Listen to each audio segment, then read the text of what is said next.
Hello student, very good morning to all of you. I hope, how are you? I hope you all are happy, healthy and fine at home. Did you remember what were we discussing yesterday? I think we were discussing about the basics of carbohydrate. In that we are learning the classification of the carbohydrates. So today what we are going to discuss, let us begin with the first thing, classification of the monosaccharides. Because while learning as a classification of the carbohydrate, after that I think we have learned Killeney-Fisher synthesis, how we can lengthening the carbohydrate by using Killeney-Fisher synthesis. That somewhat thing we have learned about that carbohydrates. So today we are extending the classification depending upon that monosaccharide. As we know that the carbohydrates are optically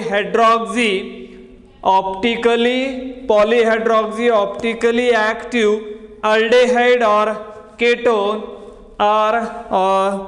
are known as carbohydrates. So that carbohydrate mainly divided into as a three types are there. Number one is called as monosaccharides. Number second is known as oligosaccharide. Number three is known as polysaccharides. And saccharide is nothing but as a sugar unit, because in a French word it is known as a saccharin. Saccharin means a sugar unit, or that is there. So classification of the monosaccharide. Monosaccharides are classified depending upon the number of carbon atoms. So first one, suppose as a triose, and as we know that tri indicate as a 3 carbon atom, and OSE last suffix OSE indicate as a sugar unit. So 3 carbon containing monosaccharide, and the best example is a glyceraldehyde. And second one is called as a tetrose. Tetrose means 4 carbon containing monosaccharides are known as a tetrose. Tetro indicate as a 4 carbon atom. And there we have seen erythrose and the threose. Erythro means what and threose means what? At the beginning I already told you that how to remember, how to identify. Erythros are the threose. And while learning as a strict regarding as an extension of the carbohydrate, there we already learned that what do you mean by the erythro, how do we recognize the threose. And remember here, let me repeat it again, erythro means both the whatever hydroxy groups are there, they are on the same side of the carbon skeleton, and generally carbohydrates are represented according to as a Fisher projection formula. And as we know that according to Fisher projection formula, we are representing that carbohydrate. And look at or observe that structure carefully. If you find all the hydroxy group are on the right hand side, then that type of the conformation is known as erythro. And when that hydroxy groups are on the opposite side of the one is on left hand side, one is on the right hand side, then that configuration we can call it as a threose. And this is related to as a tetrose, because 4 carbon atom containing carbohydrates, that monosaccharides we can classify into erythros and the threose.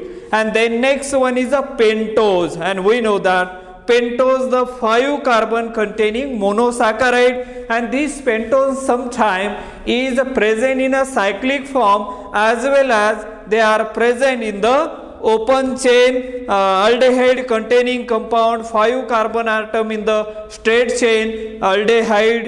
As we know that polyhydroxyaldehyde or ketone is known as a carbohydrate. So this suppose as a, for example, is a ribose is a one of the best example or the suitable example for the pentose or 5 carbon containing monosaccharide. And then next one is a hexose. And as we know that hexose clearly indicate there are 6 carbon atom in the straight chain. 6 carbon containing monosaccharide is known as a hexose, and the best example, suitable example will be the glucose. And as we know that there is a polyhydroxy means aldehyde group, and the hydroxy group there are present in that compound. That type of the compound is known as a hexose. And mostly the pentose and the hexose are naturally occurring in a free state as well as in a combined state they are present, and therefore these pentose and the hexose are very important as far as carbohydrate chemistry is concerned. And therefore we are going to see some of the introduction regarding as a glucose. And as we know that glucose is the name of which is obtained at the beginning. We have seen it is obtained from the arabinose. Arabinose further gives the two type of the carbohydrate. One is called as a glucose, another one is called as a D-mannose, because they are present in a D series. D, how to identify D means all the naturally occurring carbohydrates are present in a D series. D is the relative configuration given to that carbohydrate depending upon the lower chiral center which are present in the carbohydrate. Chiral center means what? The 4 different groups attached to that carbon atom. That carbon is known as a chiral carbon atom. And glucose is one of the simplest and the most freely as well as combined form of that glucose present in the carbohydrate. So glucose occur in a nature in a free state as well as in a combined state. Glucose can be obtained from sucrose or starch by acid catalyzed hydrolysis as shown below. So first one, we are going to learn about the glucose, how we can obtain that glucose. In the various form of the glucose we know that, but how to prepare, how to obtain or how to synthesize or how we can obtain that glucose, there are what are the sources of that glucose from where we can obtain or we can derive that glucose. And most glucose in a free state as well as in the combined state, it is present mainly in a sucrose or starch. These are the two sources. From there we can obtain that glucose. So preparation of glucose from sucrose, let us see. First one is a preparation of glucose from sucrose.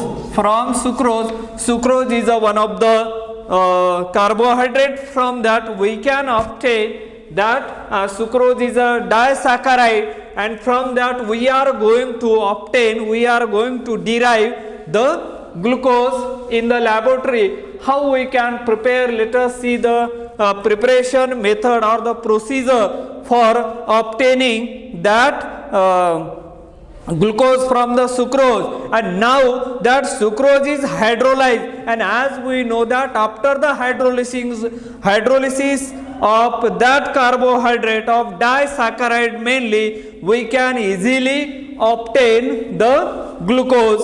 So sucrose is hydrolyzed by warming with dilute sulfuric acid, or what we can call it as a dilute hydrochloric acid or sulfuric acid, for about 2 hours, and this hydrolysis convert sugar into a mixture of glucose and fructose, and glucose is separated from fructose by adding ethanol during cooling during cooling, and glucose being almost insoluble in alcohol crystallizes out first, and the solution is filtered to obtain crystals of glucose. As we know that the molecular formula of sucrose is a C12H22O11, and after hydrolysis or that water molecule is added in presence of dilute sulfuric acid, or what we can call it as a dilute hydrochloric acid, what you are going to get? You are going to get here C6H12O6 as well as another one C6H12O6.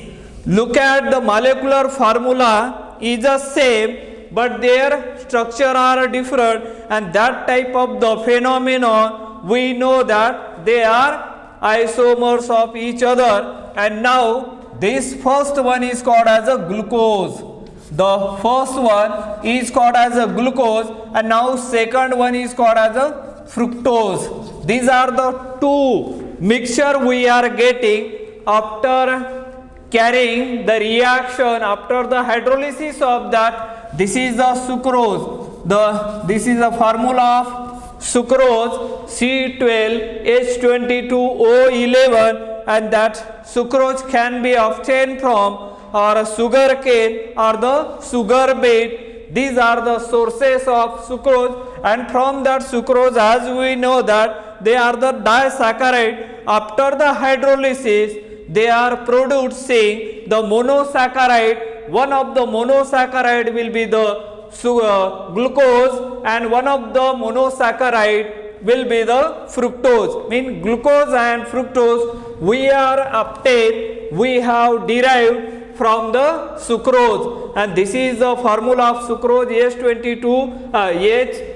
C12H22O11 plus water, means this is a hydrolysis process, and this hydrolysis carried out in presence of the acid and produce the glucose and the fructose. And now after the hydrolysis we got this glucose and the fructose, because the sucrose is hydrolyzed by warming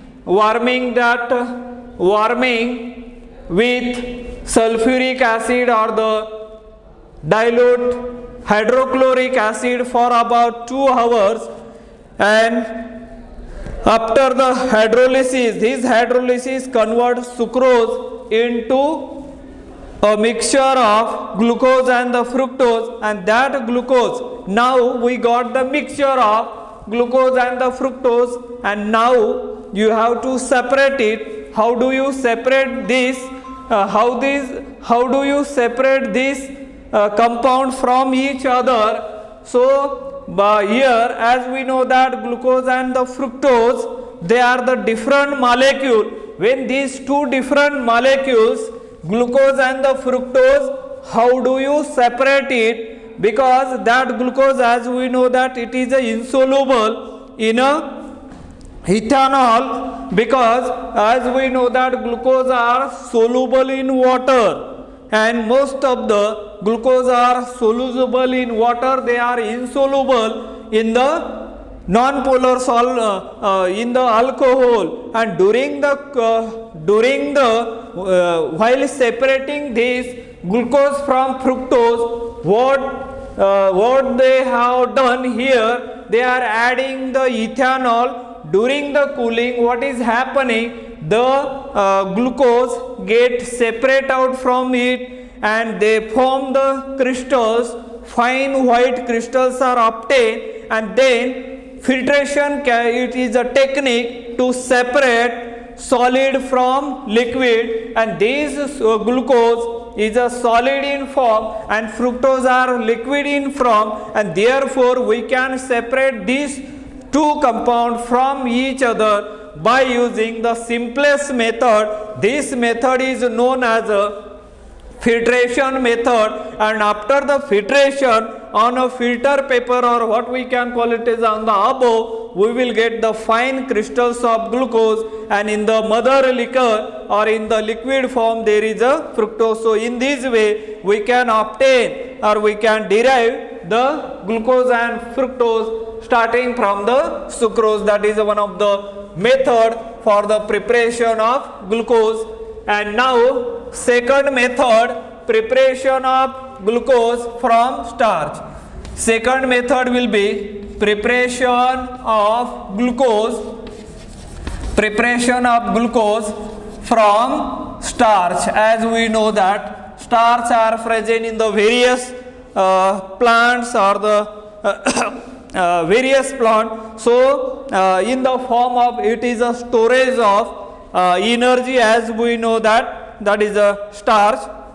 So the commercially glucose is obtained by hydrolysis of starch by boiling it with dilute sulfuric acid at 393 Kelvin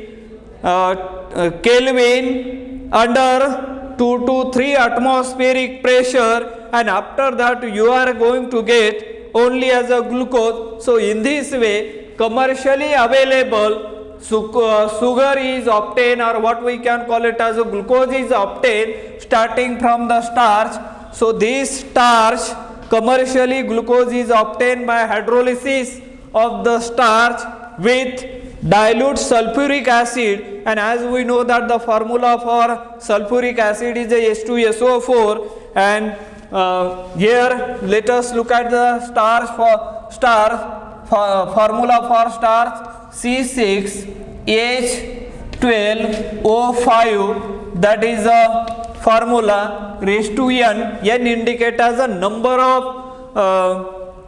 this unit. C6H10O5, not the 12, C6H10O5, and then there will be this one then treated with n number of H2O. After the hydrolysis is carried out in presence of dilute H2SO4, and after the hydrolysis what you are going to get? You are going to get number of this unit C6H12O6. That C6H12O6, this is nothing but as a glucose over here, right? This is a form of glucose. So in this way we have obtained commercially and the dilute H2SO4, and it is heated at 393 Kelvin.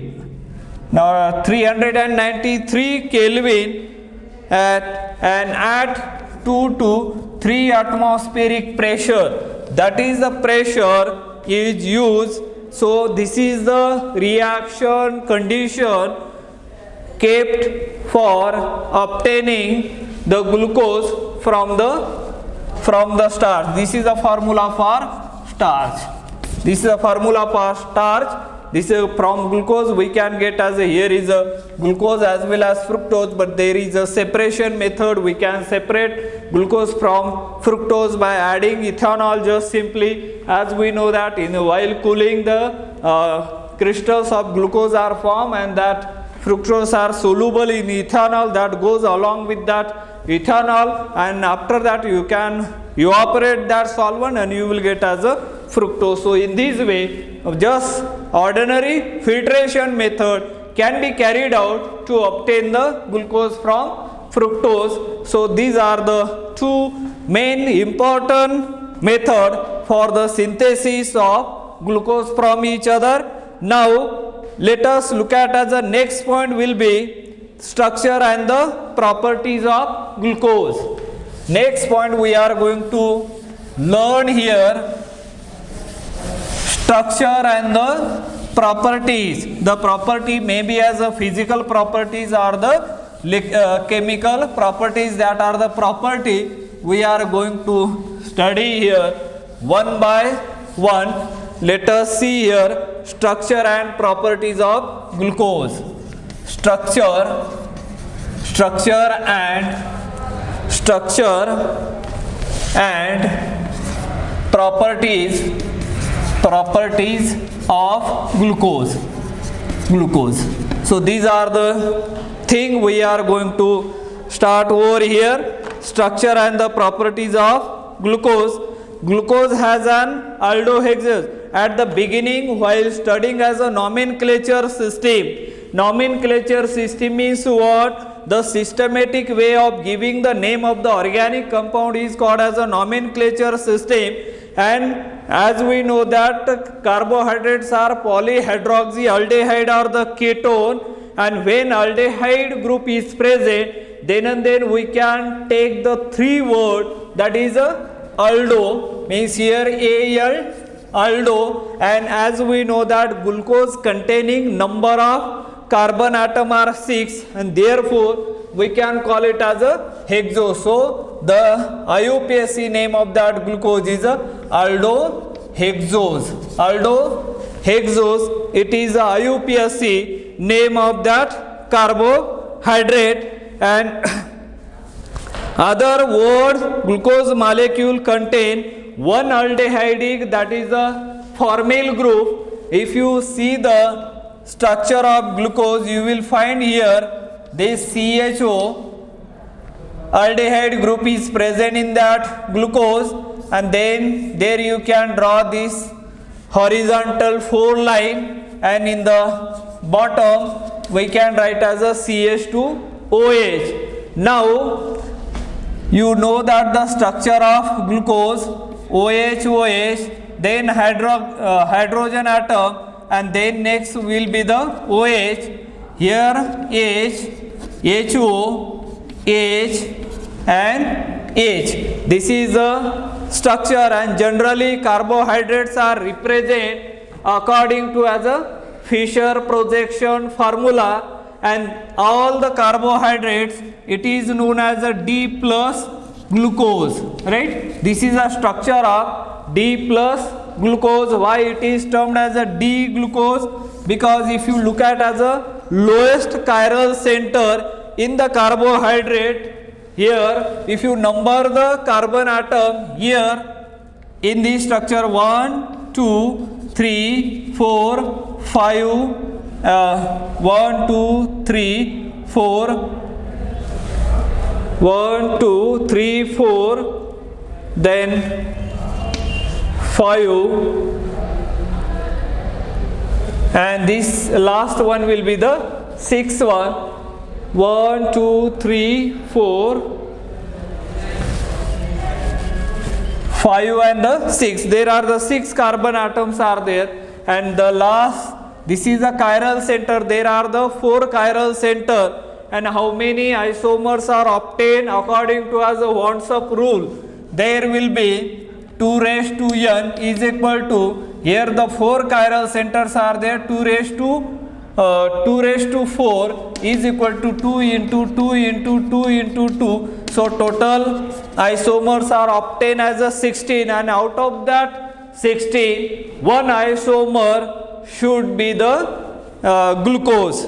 So that is there.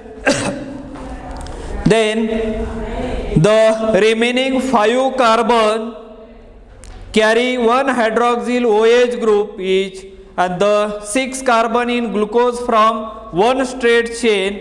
The aldohexose structure of glucose was established on the basis of the following chemical properties. There are the number of chemical properties. From that we can easily assign the structure of D-glucose. Let us see the chemical properties of the glucose. Number 1, from the molecular formula. From the molecular formula, as we know that molecular formula of glucose is C6H12O6. How the molecular formula is derived or obtained. So let us see over here.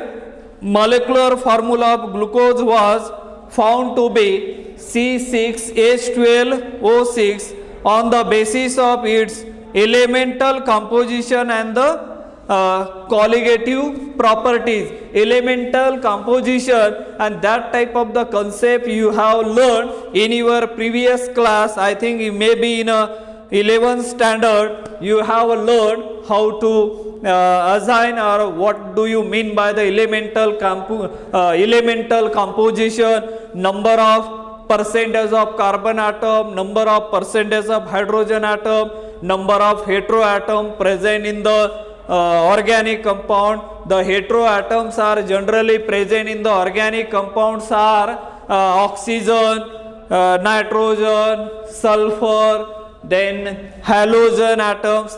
So they are present in that, and depending upon the elemental analysis and the colligative properties combining together, we can derive the molecular formula of glucose, and it is found to be C6H12O6. This is a molecular formula of glucose. Now second property we are going to see over here. Second property, the 6 carbon in a glucose molecule from a straight chain, and this was inferred from the following observation. Glucose gives N-hexane on prolonged heating with HI, and as we know that the 6 carbon in a straight chain molecule, how to confirm the carbon atom, 6 carbon atom, they are in the straight chain or in the combined state. How do you find? So there is a one procedure there is a one chemical properties that shows the 6 carbon atom in the straight chain. What is that? That glucose is treated with or heated with prolonged heating with HI.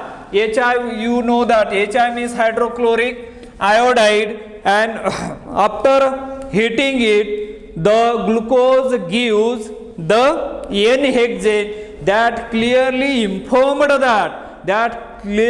confirmed that there is a 6 carbon atom in the straight chain. So let us see here. Glucose has a molecular formula, suppose as a HC double bond aldehyde, then CHOH, you can write 4 times, and then there will be the CH2OH, right? One is a 4 are the secondary alcoholic group OH, and one is a primary, and when heated with HI for prolonged heating, after the heating we are going to get here this type of the compound CH3, then CH2 twice, then CH3. This is nothing but as a N-hexane, and N-hexane proves that there is a glucose, they are present in there are the 6 carbon atom, they are in the straight chain. So in this way we can confirm or we can infer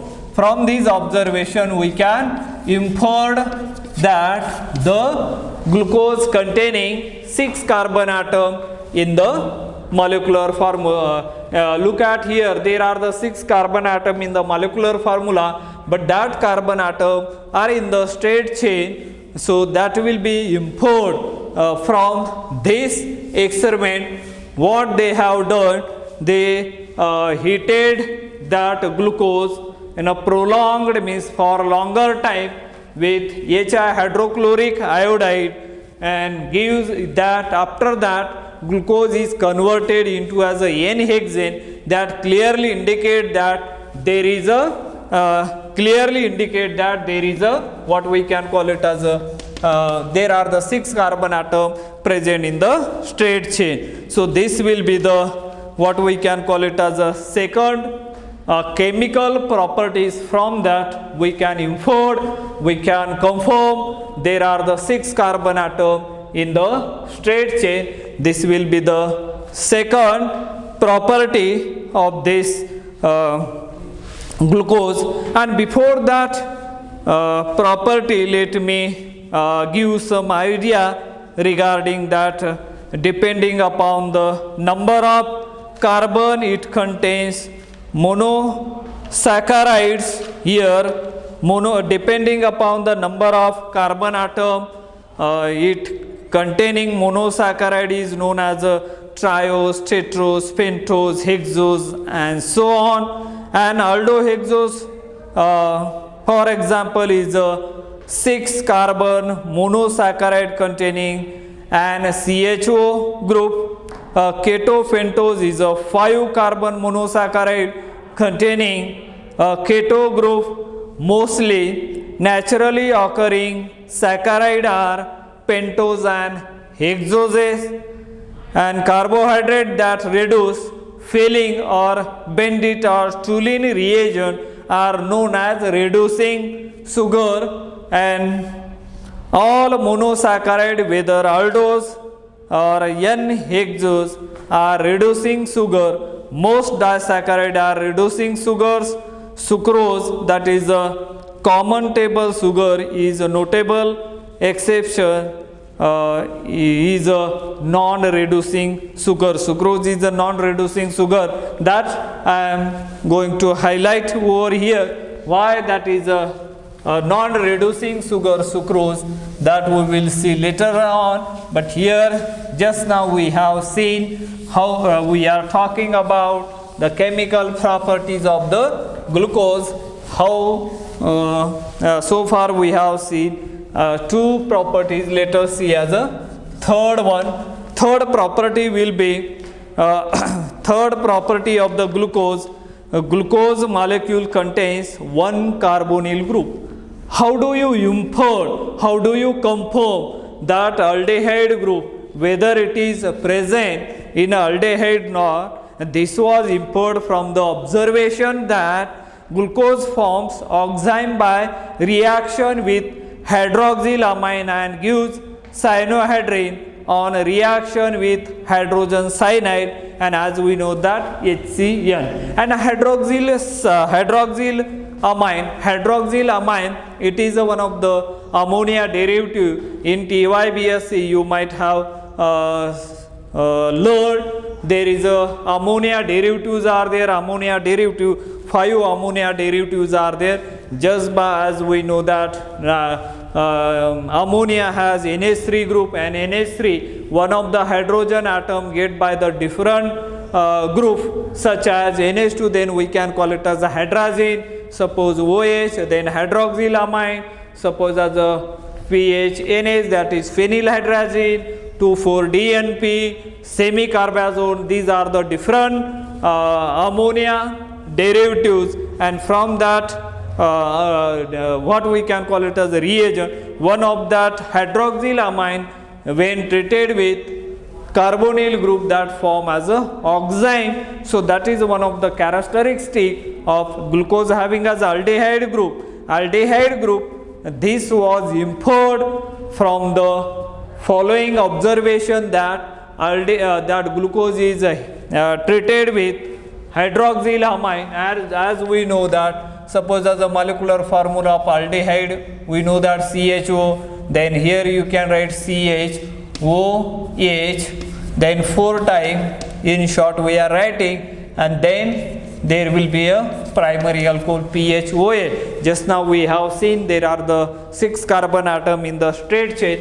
Now when this is treated with hydroxylamine, the formula for hydroxylamine is 2OH. This is known as a hydroxylamine. And this hydroxylamine when treated with, what it will do, it will form the oxime derivative. How it is formed here? Double bond N, then OH, H we can write here. Other thing remains as it is, CHOH. 4 times you write, and then CH2OH. This is called as a oxime derivatives. Oxime derivatives, right? Oxime derivatives, when the same reagent this and as we know that this is a glucose, right? D-glucose we can call it as, or we can call it as a glucose. Then when it is treated with hydrogen cyanide, that gives you the cyanohydrin derivative. While studying as a Killeney-Fisher synthesis, we have learned there how that Killeney-Fisher synthesis occur over there. So cyanohydrin CHO, generally you are going to get here CN, then here you can write OH, means here CHOH, it becomes as a 4 time here you can write in short. Then let us see OH, H as it is, and here CH, OH, this 4 time you can write, and then CH2OH, and this is known as a cyanohydrin derivative. This is known as cyanohydrin derivative.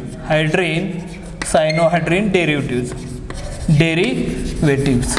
So from this we can easily infer that, or we can easily confirm that there is a what we can aldehyde group is present, or these are the evidence.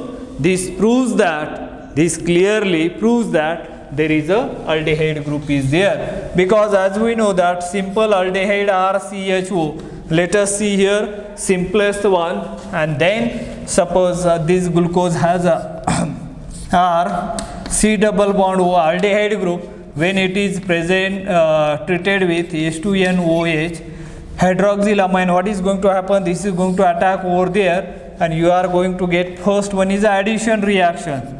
This one is called as the addition reaction, RCOH. Then H you can write over here, or here you can write NH. There is a OH. Now one of the H from here positive charge loss. So what is going to happen? This one RC, then OH2 positive charge, it will pick up from proton over there, then NH and OH. What is happening there? This OH get eliminated and form the product RC double bond NOH. So this is called as a oxime derivatives. And the same thing if you treat with hydrogen cyanide CN, we know that this is a positive, cyanide is a negative, again going to attack on that carbonyl, and you are going to get here is RC OH, then CN and H. This type of the derivative is called as a cyanohydrin derivatives. So in this way we can infer, or we can confirm that there is a one aldehyde group is present in the glucose remaining while treating with that Br2, that is a mild oxidizing reagent. How it can oxidize glucose into as a gluconic acid, that we will see. Suppose if you use as a strong oxidizing agent, so what will happen? Both the aldehyde group as well as primary CH2 alcohol group, that is converted into as a carboxylic group, and that we are going to get as a saccharic acid. Means so in the sum of the property, or what we can call it as a reaction of the glucose, we will see in the next lecture. I think let us stop today here. Thank you. Have a nice day.